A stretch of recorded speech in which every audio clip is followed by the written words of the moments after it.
country and western singer. George Strait's manager was my manager. Wow. Back in the 90s and the 80s. Clint Black's band was my band. I lost my voice in 1990. When I lost my voice, I lost my band, and I lost my manager. But I'm a Christian first, and I'm a cowboy sucker. Yeah. I know when God closes one big door, He opens another. He opens up a bigger one. I'm more famous than George Strait now. No, I'm serious. Yeah. People are coming from all over the world to see this Black Cowboy Museum. They think I'm the only black cowboy in the world. Because they've never heard of black cowboys. Oh. I opened this museum in 2017. People coming from Africa, Philippines, all over the world, coming in groups, coming to my museum. I had some people come from the Philippines. That was my favorite group. They came on a Monday. I'm closed on Mondays. When they came, they said, Mr. Callie, can you come open your museum? I say, man, I'm closed on Mondays. I live in Wharton. It's 30 minutes from here. She said, please, Mr. Callie, we come from the Philippines. I say, how many? She said, we got 30 people. I said, I'll be there in 20 minutes. I got here, one of the nicest people I ever met. They started joking. They liked to joke. They had a guy that he was dark complected. And they kept calling him my brother. I said, y'all call him my brother, I'm gonna dress him up like a cowboy. I dress him up like a cowboy. Then when he left, he said, do you know who I am? I said, no, you my brother. You know? And he said, no, I'm the governor of the Philippines. But when they came, I told them this was George Strait, that's his manager. They said, who is George Strait? I looked at him, I went, You don't know George? y'all don't know who George Strait is? They said, no, we know you, Cowboy Larry. And I said, man, I'm getting famous. Okay. When that guy left, I took a picture with him. He was the governor of the Philippines. But something they told me, my daddy, they called him Poogie. He worked on it. He was a cowboy all his life. They called him Poogie, and they called me Little Poogie. Because I was always with him. I hated that name. I hated that name. Everybody, even when I turned 18, 19, I started singing in a band. The Black Cowboys would come in and say, hey, there's Little Poogie up there. I said, hey, don't call me Little Poogie. They said, why? I said, I don't like that name. But you know what I told the Filipinos then? They said, Mr. Callie, you don't know what Little Poogie means? I said, no. She said, in the Philippines it means handsome. I said, what? What? They've been calling my daddy Poogie for 50 years, and me Little Poogie for 30, 40 years. Anyway, when they left, I started calling some of my friends that still knew my dad. My dad passed away 6, 7 years ago. And I said, hey, you remember when you used to call me Little Poogie? He said, yeah, you'll always be Little Poogie to me. I said, you know what that means? He said, no. I said, it means handsome. He said, I guess I won't call you that anymore. But this is what this museum has done for me. I didn't want to open up a museum. When God asked me to open up a museum, I had a saddle shop. I was working with saddles. It was no bigger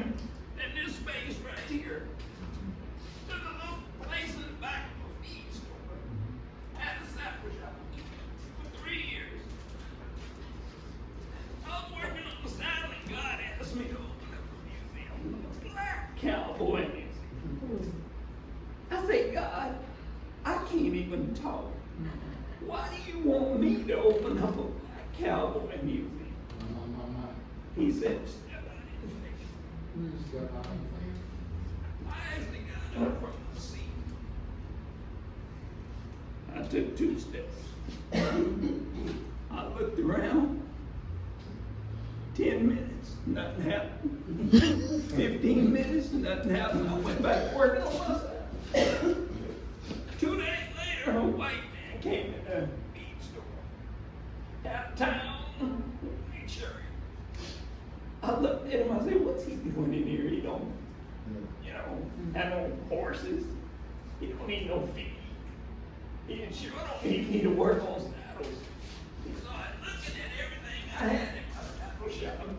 I had an old sewing machine, I had an old gas machine, I had an old washing machine, I had old stuff, a phone, I had an old telephone from the 1800s. He looking at all that stuff, he said, what you got here? I said, I got a saddle shop. He said, no, I mean all this old stuff. I said, I just like looking at it when I got there. He said, you ever thought about opening up a museum? I looked at him. I thought the white guy was sitting back there to joke with me. But I remembered only God told me that. I said, man, I don't know how to open up a museum. He said, I do. He said, what you doing after 5 o'clock? I said, I guess I'm following you. I followed him right down here. 5th Street. And 2 weeks later, I had a museum.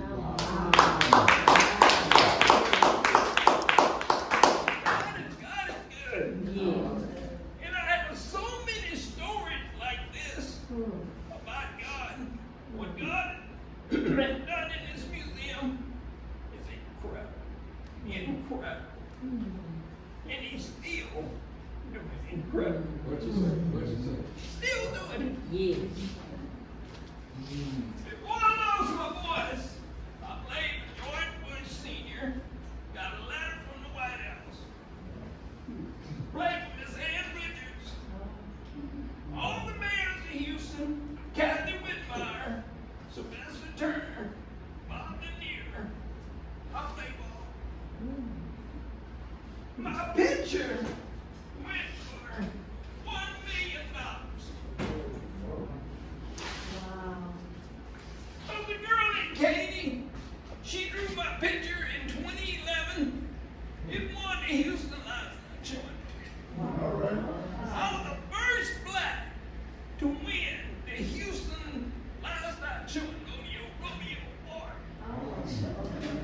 I mean, it was 34 years. Nobody's ever won. I was the first black to win.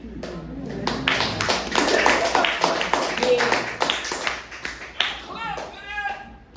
That picture went for over $1 million. And I didn't get a penny. What y'all laughing about? It went for $205,000. They sold 3,000 copies, just like this, for $300 a piece. That means my picture went for over $1 million. And I didn't get one penny. I worked for the George Ranch for 3 years.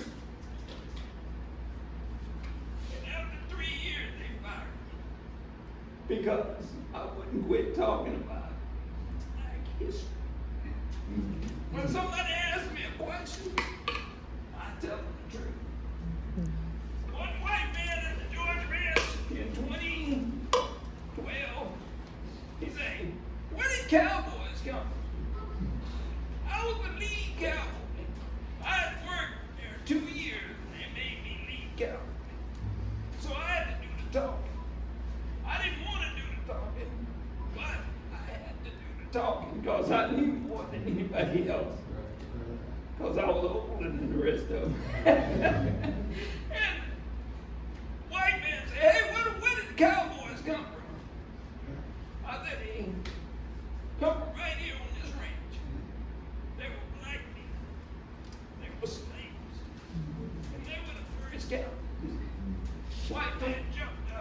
what he's getting.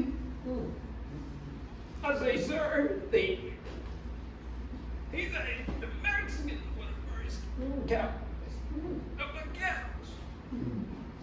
I said, no, sir. I said, the word mechano meant buckaroo, not cow. I said, the word cowboy came from slaves. I said, a houseboy, a yard boy, somebody worked the cows. He was called a cow. That's what the word cowboy. He said, hey boy, go get that cow. Hey boy, go get that cow. That's my cow. Yeah, a house boy, yard boy. That's where it came from. But then y'all want to really know where it came from? The word cowboy. My uncle told me. My Uncle Willie. Uncle Willie was born June 19th, 1919. He told me when I was 5 years old.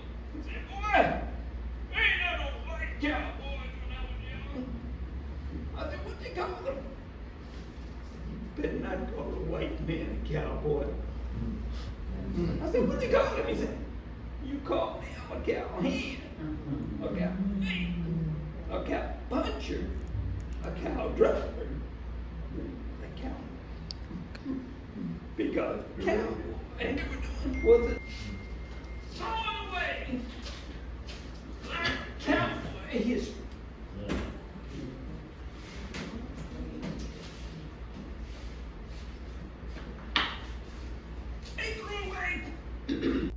And Elvis actually real Texas Rangers. Law enforcement. There's something crawling on me. Hmm? I saw that name on him and I just keep thinking. Oh, that may be what it is. Paranoid. Yeah, that's probably. Because it was on his neck. I was like, I'm glad they're getting that new music. You know, that will actually open your eyes to the whole phrase, oh, that person's an Uncle Tom, because they really messed that man up. He was a good person.